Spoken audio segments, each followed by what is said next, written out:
So guys, ito muna gagamitin natin ngayon. Magbo-bike na lang muna tayo kasi wala na tayong motor. Ayan.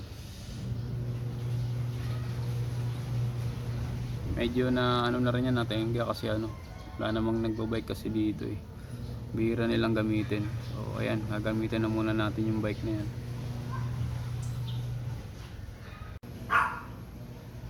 Ito guys, maganda pa tong bike na to. Hindi nga lang masyado nagagamit talaga. Bigay ito ni Tita Dang eh. Ang ganda nito eh. Lilinisan lang to. Okay na ulit to. Nagagamit ko na to dati.